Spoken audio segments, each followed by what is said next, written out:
부활에 대한 메시지를 전하였는데 그 부활에 대한 메시지가 안 나오더라는 거예요.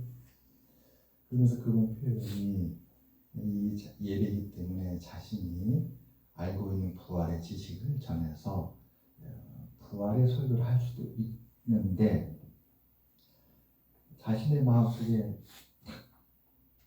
멈춰서서 고민이 되더라는 거예요. 정말 내가 부활을 믿고 있는가? 그렇게 고민하는 순간 참 짧은 한순간이었다고 합니다.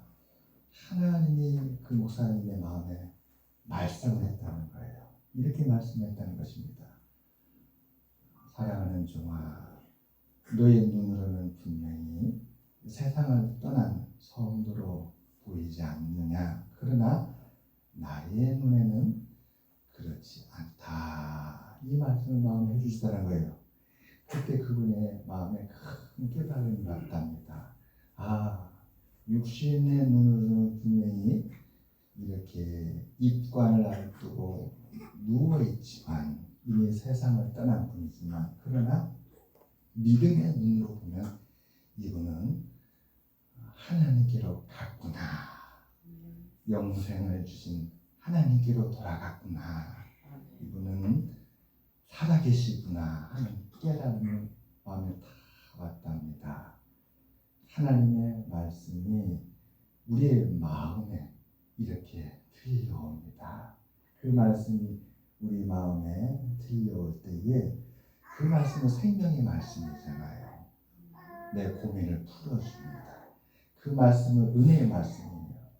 우리 마음속에 용기를 줍니다. 그 말씀은 능력의 말씀이에요.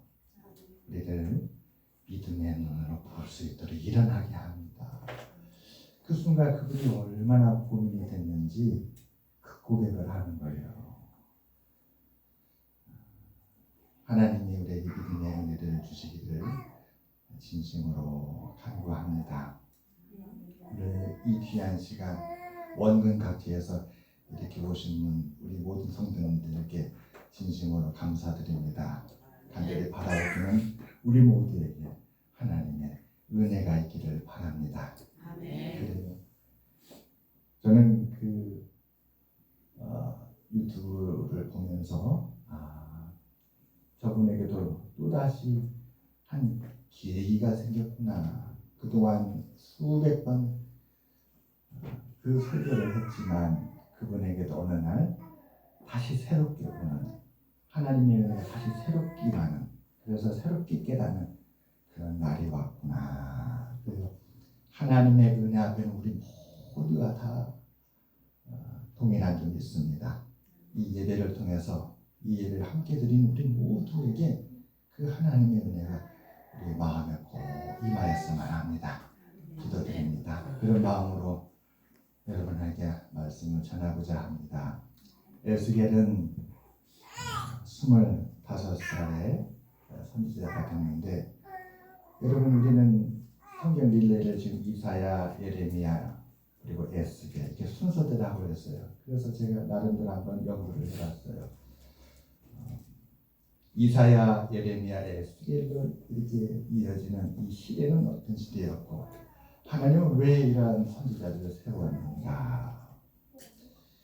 이사야 선지자는 유다의 제10대 왕 우시야 때부터 시작해서 13대 왕 히스기야 왕까지 하나님께서 선지자를 세웠습니다. 그리고 그 이사야의 활동이 거의 끝나갈 무렵 하나님은 예레미야 선지자를 세웠습니다. 예레미야 선지자는 유다의 제16대 왕 요시야 왕 때부터 요시야 13년에 하나님의 말씀이 그에게 임하여 선지자로 세워지고 마지막 왕 제20대 시드기야 왕까지 그는 선지자로 활동을 했습니다. 하나님께서 이사야의 선지자를 세우시사 이사야의 활동이 50년이 지나서 끝날 때쯤에 하나님은 멈추지 아니하시고 예레미야 선지자를 보냈던 것이었어요. 그러면 에스겔 선지자는 하나님 언제 세웠나? 에스겔 선지자는 하나님께서 유다 제19대 왕 19대 왕이 저기 써있네요. 여호야긴. 오늘은 이 흐릿한 프로젝트로 보지만 다음 주엔 여기 100인치 TV가 설치돼서 마치 그 안방에서 보는 것처럼 훤하게 보게 될 줄 믿습니다. 그래요. 여호야긴 왕은 유다 10부의 왕이었는데 그 10부의 왕이었던 여호야긴 왕 때부터 시작을 해서 시드기야 왕을 지나고 그리고 시드기야 왕이 버레글론으로 포로로 끌려가고 유다가 멸망할 때까지 그렇게 에스겔은 예레미야 선지자의 뒤를 이어서 선지를 활동했던 것을 확인했습니다. 하나님께서 하나님의 말씀을 끊어지지 않게 하신 거예요. 하나님께서 이사야를 계승할 예레미야를 세우시고 예레미야가 이제 끝나질 테니까 또 예레미야를 계승할 에스겔을 세우시고 그렇게 해서 하나님의 말씀을 전하게 주셨습니다. 에스겔은 보면 여기 나와 있는 것처럼 가문이 훌륭했어요. 제사장 가문입니다. 에스겔 1장 1절을 보게 되면 그의 가족에 대해서 하나님의 말씀을 증거해 줍니다. 여호야긴 왕이 주전 597년에 왕이 돼요. 그리고 왕이 되는 얼마 안 가서 바로 포로로 잡혀가게 됩니다. 여기 나와 있죠. 제2차에는 여호야긴이 다스리는 기간에 에스겔이 포로가 되어 잡혀간다 이렇게 되어 있어요. 그러니까 이사야, 예레미야 선지자와는 달리 이 에스겔 선지자는 자신이 포로로 끌려가는 그 고통을 겪었던 것이었습니다. 그렇게 포로로 여호야긴 왕과 함께 끌려갑니다. 그리고 끌려가고 나서 5년 후에 말하자면 주전 592년인데 그때에 포로 생활하고 있는 에스겔에게 하나님의 말씀이 임하여 그때 에스겔의 나이가 30세라고 합니다. 30세. 그래요. 30세라는 나이는 참 중요한 나이인 것 같아요. 인생의 어떤 전기를 고민하는 자신의 앞길을 어떻게 갈까 고민하는 그런 때인 것 같아요. 그렇게 592년 이 에스겔 나이에 30살 때에 이 바벨론 나라의 포로 생활한 지 5년 됐을 때 하나님의 말씀이 임합니다. 여러분 592년에 그렇게 하나님의 말씀이 임했는데 그리고 나서 6년 후 하나님의 말씀이 임하고 6년 후 586년에 놀라운 사건이 일어나는데 바로 유다가 멸망하는 사건이 일어납니다.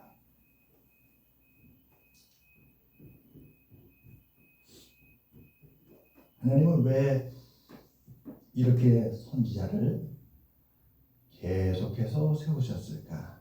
그 선지자를 보기 위해서는 그 시대를 봐야 합니다. 시대와 선지자는 하나이기 때문에 그렇습니다. 왜 하나님은 이사야 시대에 이사야는 선지자를 세웠을까? 이것은 하나님의 말씀의 메시지는 무엇인가를 우리가 하여금 보게 합니다. 하나님께서 뜻하신 바가 있고 목적하는 바가 있어서 이것을 위하여 메시지, 즉 하나님의 말씀을 전하기 위해서 선지자를 세웠는데 이를 알기 위해서는 그 시대를 봐야 됩니다. 하나님은 개인 한 사람을 위해서 선지자를 세운 것이 아니라 그 시대를 위해서 온 민족을 위해서 온 땅을 위해서 선지자를 세우셨기 때문에 그렇습니다. 이사야 시대는 이사야 1장 2절에 이렇게 기록합니다.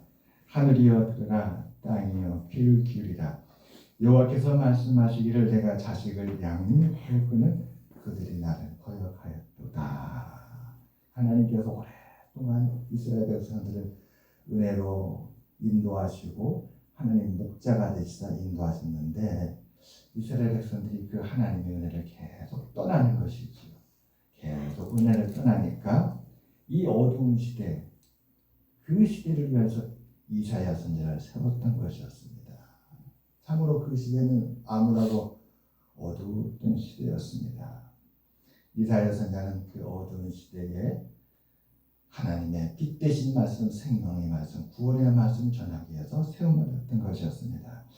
예레미야 시대는 어떤 시대였는가? 예레미야 1장 16절에 이렇게 기록합니다. 무리가 나를 버리고 다른 신들에게 분향하며 자기의 손으로 만든 것들에 절하였은즉 내가 나의 심판을 그들에게 선고하여 그들의 모든 죄악을 징계하리라. 예레미야 시대는 이사야가 경험했던 그 시대보다 더 어두운 시대가 되어버린 거예요. 그러니까 하나님은 사랑하는 유다 백성들이 살아가는 그 시대가 더 고통스러운 시대가 되니까 하나님은 17살에 어린 예레미야를 선지자로 세워서 무려 40년간 선지자로 활동할 수 있도록 하나님께서 역사하셨던 것이었습니다. 그렇게 해서 예레미야가 활동하게 됐는데 역사를 보게 되면 예레미야는 유다라는 나라의 말기였어요. 나라가 기울어지고 이제 그 나라의 끝이 보이는 그런 가장 힘들고 어려운 때에 예레미야가 하나님의 말씀을 전하였던 것이었습니다. 이 예레미야가 끝날 때쯤에 이제 에스겔이 등장합니다. 에스겔 2장 3절과 4절을 보게 되면 이 에스겔이 맞닥뜨려야 됐던 그 시대에 대해서 이렇게 말씀합니다. 에스겔 2장 3절과 4절입니다. 인자야, 내가 너를 이스라엘 자손 곧 패역한 백성 나를 배반하는 자에게 보내노라. 그들과 그 조상들이 내게 범죄해 오늘까지 이르렀나니 이 자손은 얼굴이 뻔뻔하고 마음이 굳은 자니라. 내가 너를 그들에게 보내노니 너는 그들에게 이르기를 주 여호와의 말씀이 이러하시다 하라. 내용을 보니 그 시대의 뚜껑을 열어보니까 이 에스겔에 맞이했던 그 시대는 예레미야 시대도 힘들고 고통이 어두웠는데 이때는 더 칠까지 어두운 더 깊은 어둠의 시대가 되었던 것이었습니다. 이때는 유다가 멸망을 해버리고 말았습니다. 이 에스겔은 시디기야 왕 마지막 왕 바로 앞에 있는 여호야긴 왕과 함께 주전 597년에 저 바벨론으로 포로로 끌려가서 그 포로 생활을 하는 가운데에 하나님의 선지자로 세움 받은 것이었어요. 그러니까 이사야 예레미야 시대보다 더 고통스러운 시대가 되었던 것이지요.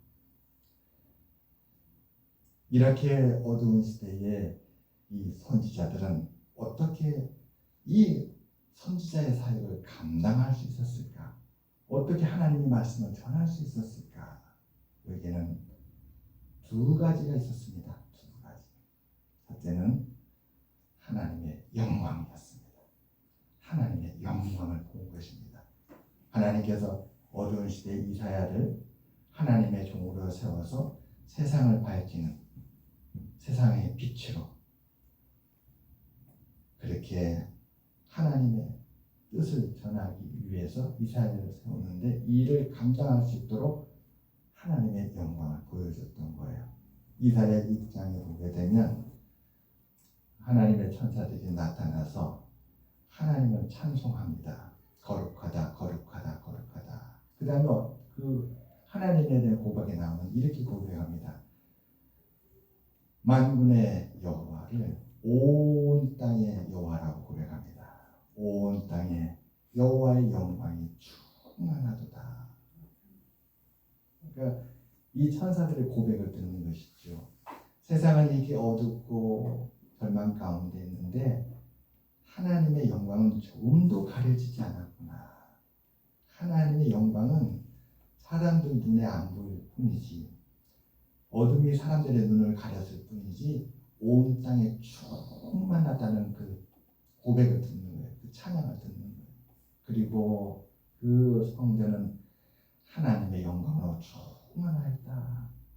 6장 4절 나오죠. 방금 PPT 띄워주셨던 것처럼 이같이 화답하는 자의 소리로 말미암아 문지방의 터가 요동하며 성전의 연기가 충만하였다.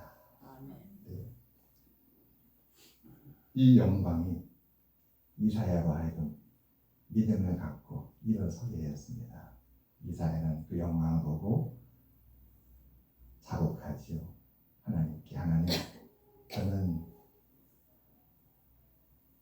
죄로 말미암아서 패역한 유다 백성 가운데 거하면서 하나님을 보았습니다. 이렇게 하나님 앞에 엎드려서 용서를 구하고 자기에게 긍휼을 베푸더라고 하나님께 구합니다. 그렇게 하나님 앞에 엎드려서 회개하며 화로다 나여 망하게 되었도다. 나는 부정한 백성 가운데 있으면서 거룩하신 여호와를 보았다. 근데 놀라운 것은 하나님이 그 다음에 그런 이사야에게 은혜를 베풀어 주는 거예요. 하나님께서 스스로 부정하다 생각하는 그 이사야에게 6장 6절이죠. 나오죠. 그때에 그 수납 중에 하나가 부젓가락으로 제단에서 집은 바 핀 숯을 손에 가지고 내게로 날아와서 그 다음은 그 숯으로 이 이사야를 정결케 하는 것입니다. 이사야 6장 7절이죠. 그것을 내 입술에 대며 이르시되 보라 이것이 내 입술에 닿았으니 내 악이 제하졌고 내 죄가 사하였느니라. 하나님께 용서를 받고 긍휼의 의심을 받으니까 이 이사야의 마음에 주를 위해서 헌신하고자 하는 마음이 생겨났어요. 그래서 하나님께 구하는 것이 하나님 저를 보내주십시오. 제가 가겠습니다. 하나님이 내가 이 고통하는 유다 백성들에게 선지자를 세워서 보내고 싶은데 누가 갈고 갈 사람이 없구나 할 때에 이 이사야가 자원하는 마음으로 아닙니다. 제가 하나님께 이 은혜를 입었는데 제가 가겠습니다. 그렇게 고백했습니다. 그 영광과 주의 말씀이 이사야를 선지자로 세웠던 것이었습니다. 예레미야는 어떨까요? 예레미야 선지자도 하나님의 말씀과 영광을 보게 됩니다. 예레미야는 17살의 나이에 하나님이 그 선지자로 세우기 위해서 말씀하시자 고백을 합니다. 하나님 저는 아이입니다. 이렇게 어린 제가 그렇지 17살이면 어리죠. 오늘날 고등학교 1학년쯤 되지 않겠습니까? 고등학교 1학년 학생 그 나이 때니 얼마나 이 예레미야가 두려웠겠어요. 그래서 예레미야는 하나님 앞에 주의 말씀을 따르기 어렵다라고 그렇게 하나님 앞에 고백합니다. 그런데 하나님은 그 17살 예레미야의 스스로를 연약하게 여기고 부끄러워하고 두려워하는 그 예레미야를 받으셨어요. 그리고 예레미야에게 말씀하시는 거죠. 예레미야야, 누가 너를 어머니 태중에 너를 지었는지 아느냐? 나다. 너는 내가 어머니 태중에 너를 지었다. 그래서 이 세상에 태어난 거다. 내가 너를 이 땅에 태어나도 존재케 한 것은 너를 향한 나의 뜻과 계획이 있었기 때문에 그렇다. 내가 너와 함께하겠다. 두려워하지 말라. 내가 너의 힘이 되겠다. 이 하나님의 말씀해 주시는 거예요. 이 말씀이 예레미야에게 힘이 되었습니다. 그리고 하나님은 앞으로 하나님이 일으킬 것을 환상을 보여줍니다. 하나님의 영광을 통하여서 보여주는 그 환상이 예레미야의 힘이 되었습니다. 에스겔은 어떨까요? 에스겔은 오늘 말씀에 보니까 여호와의 영광을 보게 됩니다. 오늘 본문이 에스겔이 보았던 하나님의 영광입니다. 하나님은 어떤 모습이었는지 우리도 궁금하죠. 하나님은 말씀만 하시는 분이신가? 하나님은 어떤 모습일까? 하나님 우리 인간과 같은 모습일까? 궁금하잖아요. 하나님이 에스겔에게 보여주신 그 형상 우리 함께 다시 보겠습니다. 26절부터 28절입니다. 그 머리 위에 있는 궁창 위에 보좌 형상이 있는데 그 보석이 남보석 같고 그 보좌 형상 위에 한 형상이 있어 사람의 모양 같더라. 사람의 모양 같다는 거예요. 그러니까 하나님의 모습이 신비한 어떤 짐승의 모습이 아니에요. 우리 어렸을 때 보게 되면 페가수스라고 해가지고 그리스 신화에 나오는 그 놀라운 모습이 있잖아요. 그런 모습이 아니었습니다. 하나님의 모습은 우리와 너무나 친근한 하나님의 모양 같더라. 27절입니다. 내가 보니 그 허리의 모양은 한 쇠 같아서 그 속과 주위가 불 같고 내가 보니 그 허리 아래의 모양은 불 같아서 사방으로 광채가 나며 그 사방 광채의 모양은 비 오는 날 구름에는 무지개 같다. 얼마나 희망을 주는지 몰라요. 그 광채가 무지개 같다. 우리 교회에도 무지개 있습니다. 어디 있을까요? 우리 교회도 무지개 볼 수 있습니다. 지하에 있습니다. 지하 현수막에 무지개가 이렇게 있어요.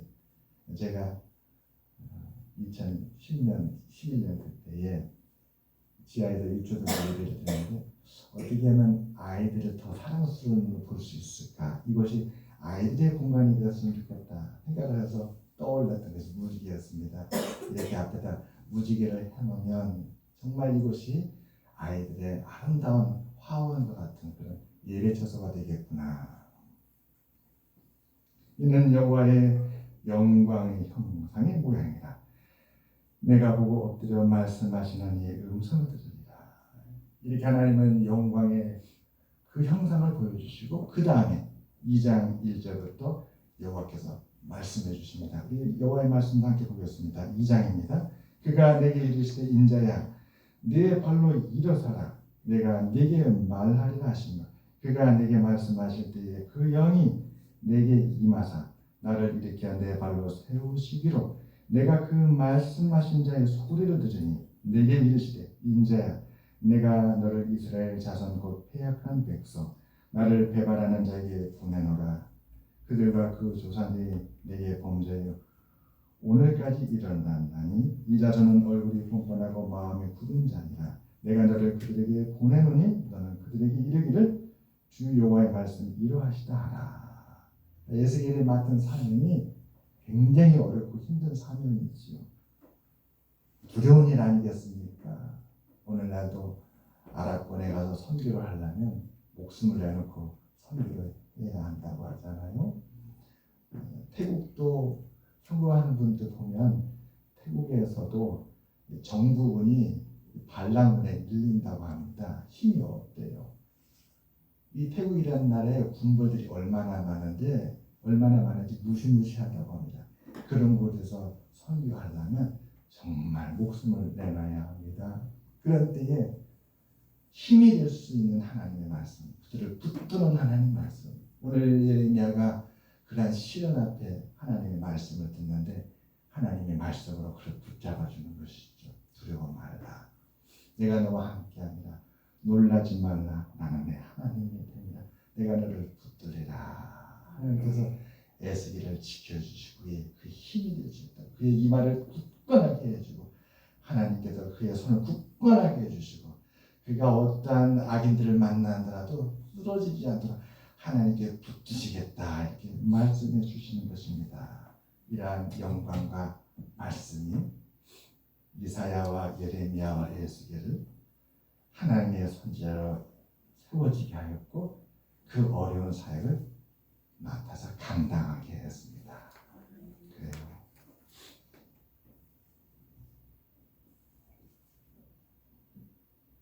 (1년은) 1월부터 시작하지만 우리는 절기를 말할 때 항상 이렇게 말하잖아요. 봄, 여름, 가을, 겨울.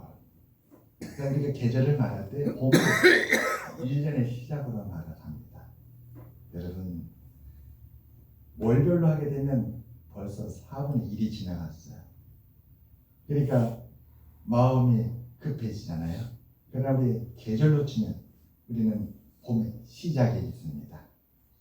하나님의 말씀이 한 해를 달려가는 우리들에게 힘이 되어줄 것입니다. 아멘. 세상을 맞닥뜨린 우리들에게 하나님께서 반석이 되어주실 것입니다. 아멘. 세상은 하나님 앞에 패역하고 세상은 오늘도 하나님을 거절합니다. 그러나 그 세상 앞에 선 우리들은 여호와께서 시마다 때마다 하나님의 형상을 주의 말씀으로 보여줄 것입니다. 마지막으로 열왕기 하에 있는 엘리야에 대한 말씀으로 마치고자 합니다. 엘리야라는 선지자가 대단한 선지자였어요. 그러나 그 선지자에게도 절망이 왔습니다. 낙심이 왔어요. 두렵고 그래서 모든 걸 다 포기하고 싶었습니다. 그래서 하나님을 찾아갔어요. 이 문제는 하나님과 상의를 해야겠구나 찾아갔어요. 그래서 하나님께서 묻습니다. 엘리야야 어찌하여 나를 찾아왔느냐. 그러자 엘리야가 하나님께 고백합니다. 제가 하나님께 열심히 있었는데 다 떠나고 저만 남았습니다. 심지어 하나 남은 제 목숨까지도 저 악한 자들이 죽이려 합니다. 제가 이렇게 고통 가운데 있습니다. 얘기를 했어요. 그러자 하나님께서 엘리야의 말을 듣고 하나님께서 엘리야에게 놀라운 것을 보여줍니다. 여호와께서 엘리야 앞에 가시는데 강한 바람이 일으켜가지고 그 바람이 바위를 깨뜨리고 산을 진동시키고 또 하나님께서 산에 큰 불을 일으켜서 불이 그 산을 다 태우는 걸 보여주는 거예요. 엘리야에게는 두 가지 문제가 있었어요. 하나는 외부의 적들입니다. 그를 쓰러뜨리고 죽이려는 악한 자들. 우리도 세상에 나가면 악한 자들이 둘러싸여 있잖아요. 사업의 경쟁자들이 있죠. 또 학교에서도 또 경쟁자가 있습니다. 시기하는 자들이 있어요. 우리가 잘 되는 것을 막으려는 자들이 있습니다. 또 세상은 어떻습니까? 이권 다툼에서 자기들의 이익을 포기하지 않잖아요. 그렇게 많이 가졌으면서도 더 가지려고 합니다. 그러니 이 엘리야에게 그를 죽이려는 악한 자들의 문제예요. 하나님께서 보여주신 것이죠. 너가 지금 나한테 말했지. 악인들이 다 그렇게 죽이는데 너만 남았다고 그랬는데 너의 목숨까지도 그 악인들이 빼앗으려 한다라고. 그 악인을 내가 이렇게 처단하겠다 보여주신 거예요. 그리고 나서 하나님이 다시 엘리야에게 묻습니다. 하나님은 아직 남은 것이 있었던 거예요. 남은 것이. 엘리야야 어째요 내가 나를 찾아오느냐 또 물으세요. 하나님께 찾아온 데는 두 가지 이유가 있었던 것이죠. 두 가지. 그런데 엘리야는 아쉽게도 첫 번째 했던 그 대답을 되풀이했습니다. 하나님이 찾으셨던 그거였어요. 엘리야의 마음이었습니다. 엘리야야 외부의 적도 너를 쓰러뜨리려 하지만 너의 마음속에 있는 그 두려움도 너를 쓰러뜨리려 한다. 이걸 하나님께 보셨던 거예요. 그래서 두 번째 하나님께서 엘리야에게 말씀하실 때는 참으로 따뜻하게 말씀하셨어요. 여러분 우리가 아파하는 사람한테는 어떻게 합니까? 따뜻해야 돼요. 우리가 고통하는 사람은 어떻습니까? 정말 따뜻하게 안아줘야 돼요. 하나님이 그렇게 해주신 거예요. 너를 죽이려는 이들을 내가 이렇게 다 진멸할 것을 내가 보여줬으니 이제 안심하라. 그런데 보니까 그럼에도 불구하고 너의 마음이 두렵고 떨려하느냐 어찌하여 나를 찾아왔느냐 또 물으신 거예요. 여러분 우리가 엘리야라면 이렇게 대답해야 될 것입니다. 하나님 제 안에 여전히 아직도 두려움이 있습니다. 하나님을 믿고 의지해야 되는데 마음에 선뜻 내키지가 않습니다. 하나님 도와주세요. 제가 그들을 두려워하지 않고 다시 일어나서 하나님께서 주신 그 사명, 하나님께서 저한테 주신 그 은혜를 붙들고 제가 일어나서 다시 도전하고 다시 싸우고 그래서 승리할 수 있도록 저는 연약하고 부족하지만 사실은 하나님께서 제 마음을 붙잡아 주시고 인도해 주시길 바랍니다. 여러분 그 하나님이신 줄 믿습니다. 우리 하나님은 유다와 이스라엘을 사랑하셨습니다. 그래서 계속해서 선지자를 보내주시는 거예요. 두려워하지 말라. 너희를 압제하는 저 바벨론은 내가 진멸하겠다. 그리고 이 포로 생활도 내가 지켜주겠다. 하루하루의 삶을 내가 붙잡아 주겠다. 고통이 왔지만 이 고통으로 인하여서 하나님을 더 잘 섬기고 우상을 멀리하고 하나님의 뜻을 따라서 믿음으로 견디며 살아가기 바란다. 여러분, 우리가 봄이 왔습니다. 우리 믿음으로 다시 시작했으면 좋겠습니다. 믿음으로 우리가 한 걸음 한 걸음 하면 그 한 걸음 한 걸음은 반드시 천리길을 가게 될 줄 믿습니다. 아멘. 천리길도 한 걸음부터라고 하였습니다. 우리가 하나님의 은혜를 붙들고 가게 되면 반드시 우리는 하나님의 더 큰 은혜를 줄 줄 믿습니다. 저도 고민을 많이 했어요. 우리 박순덕 선생님께서 또 사랑하는 우리 김태현 안주 집사님과 우리 김유미 집사님 이렇게 주를 위하여 성전에서 무엇이라도 하고 싶어서 그렇게 마음을 기울여 주시는데 어떻게 해야 될까 고민하다가 뒤에 100인치 TV를 설치하기로 했는데 우리는 처음 하는 거라서 도대체 어떻게 해야 될까 고민이 되는 게 하나님께서 우리를 사랑해 주셔서 인도하시는구나. 우리 오늘 여기 예배 드리시는 분 20명이 안 되잖아요.